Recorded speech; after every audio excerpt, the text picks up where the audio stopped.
KF7QGY here with a short video explaining how I got from this to this. When I first got my ham license, I started out doing just support vehicle stuff using a Yaesu FT60 handheld with a mobile mount or a mag mount antenna. When I started doing fixed locations, I decided to get me an actual go kit of some sort, and so I started off with a simple Hamo can with a 12 amp hour battery, a couple of Anderson power poles for hooking up external power sources, USB chargers to keep just my phone and things like that going, a volt gauge so I could tell what the battery was doing, and then an on and off switch. The radio was just a simple Gente 6188 Plus, which was just a glorified Baofeng radio that was capable of no more than about 25 watts. And I put in some cheat sheets for radio programming frequencies and offsets and things like that. After doing several other events where I needed to be able to listen to multiple frequencies at the same time, including one event where I had an interesting challenge of having to listen to one frequency and then transmit on its linked frequency. There was a linked repeater set, and I could only hear one, but I was clear getting into one of the other ones, and so it was kind of weird. So I decided to take two different 50-watt mobiles, the Kenwood 71A and the Yaesu FTM 400, and put those two together into a box with a single 50 amp power supply for further expansion, because I had the intent on getting a Yaesu FT991A to be able to put in the box. I took the same things minus the power switch, and I just mounted those things inside the box as well, so I could still hook up my battery, external power, and things of that nature that I needed to when I needed it.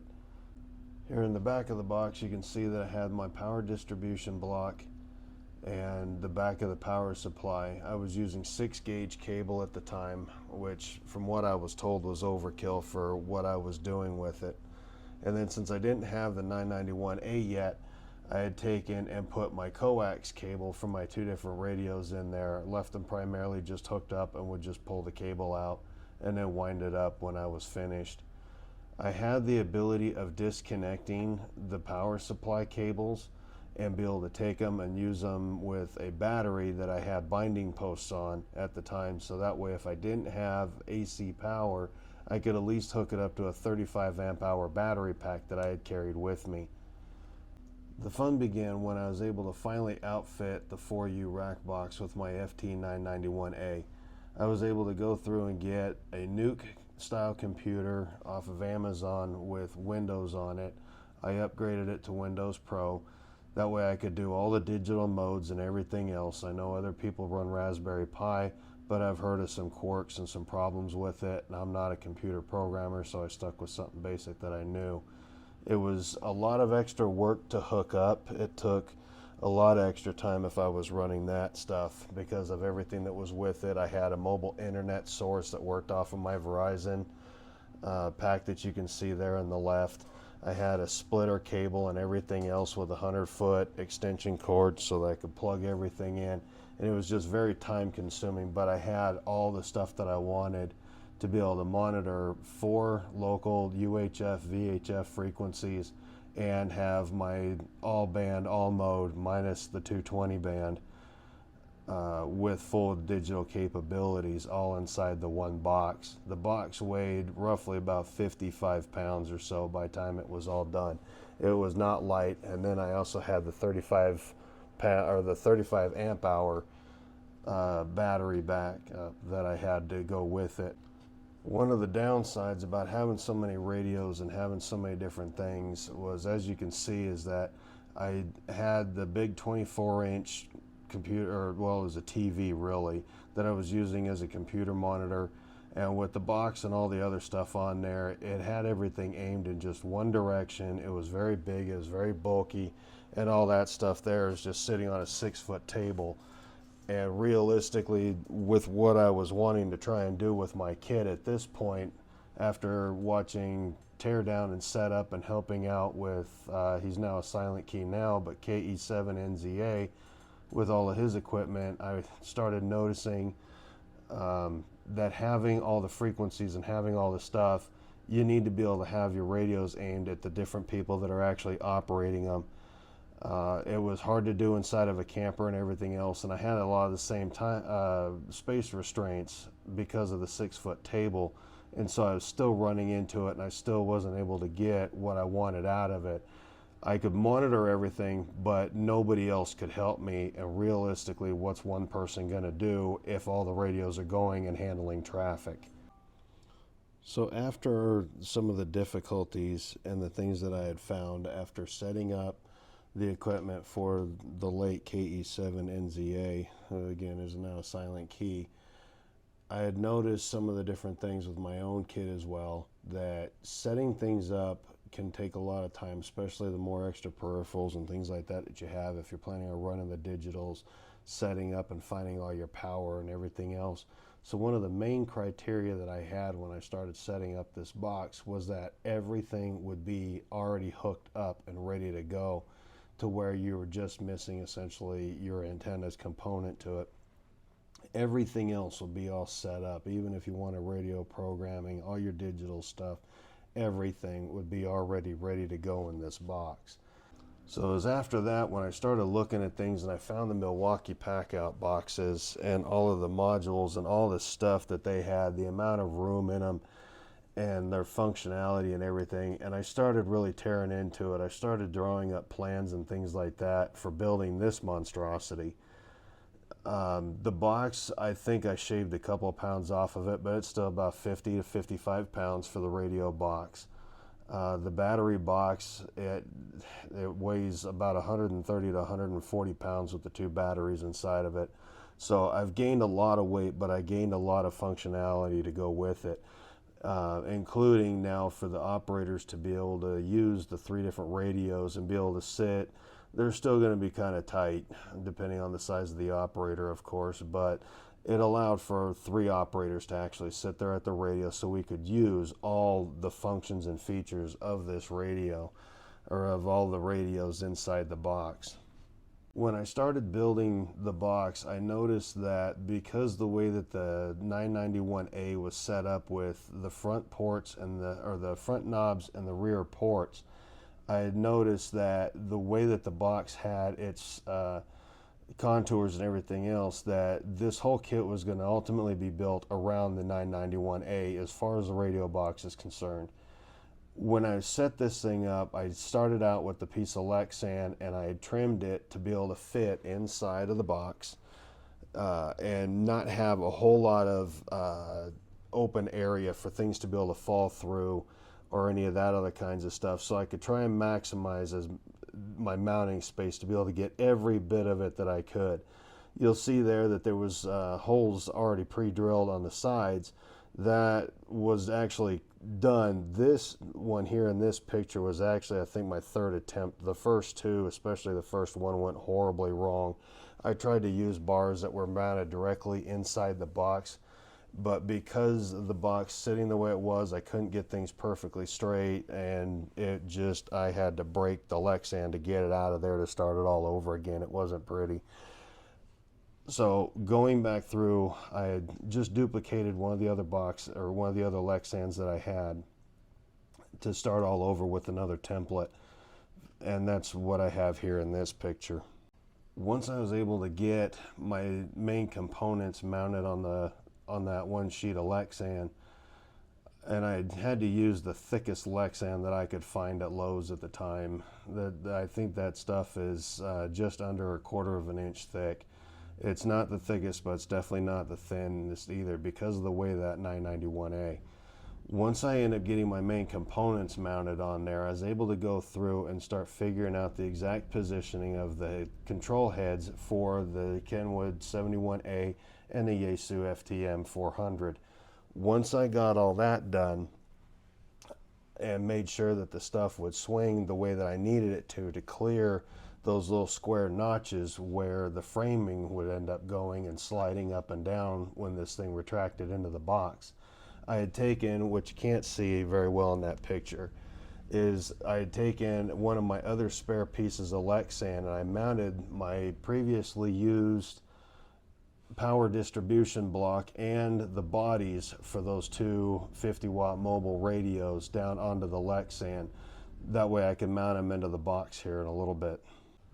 So once I went through and I got everything figured out and I started realizing that my other plan wasn't going to work for having just the roller bars. There was bearings that were coming out. It wasn't very smooth.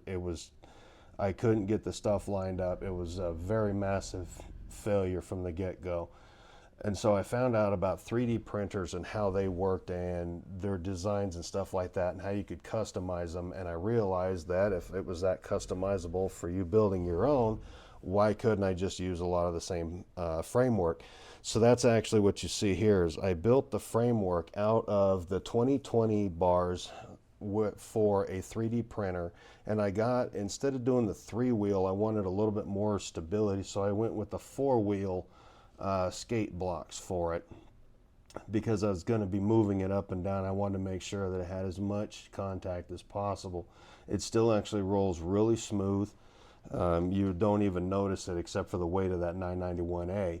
But as you can see, even with that Lexan being as thick as it is, you can see that it is bowing even in that picture because of the weight of that 991A. I still have that problem even now because I don't have the extra supports in there that I probably should, and that's going to be one of my upgrades still that I have on the books. I just haven't done it yet. So after I had all my main components mounted and everything, and I knew that I had all of the control heads and stuff all cleared of all of the trimmed areas and everything, and where the contours of the box would end up going, and make sure that everything was going to clear, I was able to go through and collapse the box down and do things like that and start tackling my other problems of having stiffer framing, because I still had problems where the Lexan would end up flexing too much as I would try and lift this thing up and down. So I needed some kind of other frame support that would also facilitate maintenance later on. Once I got all the main framing pieces and all the components in place, I was able to actually drop this thing down inside the box. I had tested it a few times prior to putting it in just to make sure that some of the pieces were going to fit, but I was holding them by hand, and so I wasn't able to actually drop them in and secure them. So once I was able to do that, I was able to get a picture of that stopping point for my progress and everything to show about kind of what everything looks like inside the box. Now my whole goal, because of that 991A, I had a massive chore of trying to figure out how to mechanize this box. As I've seen a lot of other people, they end up going through and they did Pelican case boxes and other miscellaneous boxes. They had radios like the ICOM 7300. They had all these other types of mobile rigs trying to get HF and things like that to go, and they're having to use 4U rack cases or remote control heads, and the 991A didn't do any of that stuff.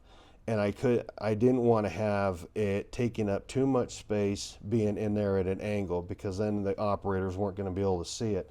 So in order to try and actually mechanize this without having to try and lift it by hand, since you're already opening up the lid, I originally was looking at doing a pulleys and rollers and cabling and everything else, but due to space restrictions inside of it, there was no way to possibly get it done.